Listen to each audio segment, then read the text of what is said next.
living under the biggest government in the history of the world. I mean, by orders of magnitude. Like, it really is.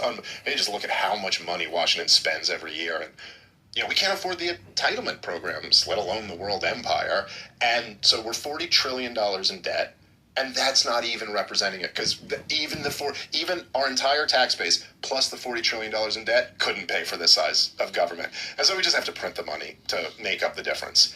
And we've printed, I know you might even know some of these numbers better than me, but what is it, since George W. Bush, I think we've created like 80% of the money that's ever been created. We're just printing trillions and trillions of dollars. This is how we've essentially band-aided over this bullet wound of an economy. And because of this is what's destroying essentially the currency. It's what's making life unaffordable for young people and working class people.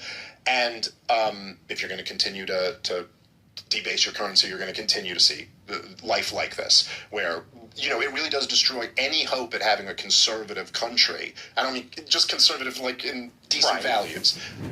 If young people can't afford to start families.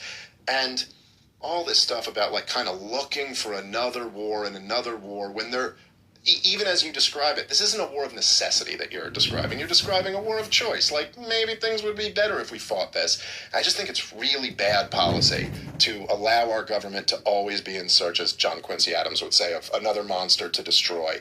These people do not, and I think this is one of the fundamental problems with government in general, and it's one of the problems with the Trump administration and all of this, is that these people, as you said at the beginning, they are not on our team.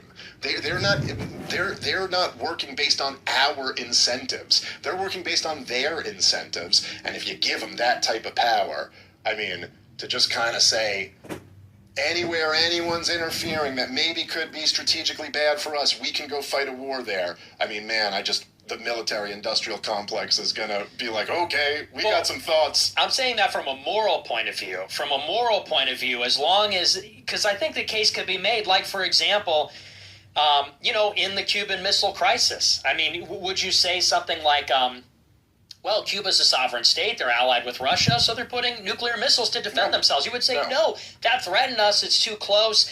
And the same goes even, for other conflicts that have happened in the world. I think morally speaking, it just gets a bit more complex because of the nature of how things are. And I would take it a step further and say, when it comes to this being a war of choice, if you actually look at the strategic situation, we've been losing the Western Hemisphere for 15 years. China's become the number one trading partner of basically all of Central and South America and the Caribbean. Yeah. And what this does is it allows them then to go in and build all this infrastructure.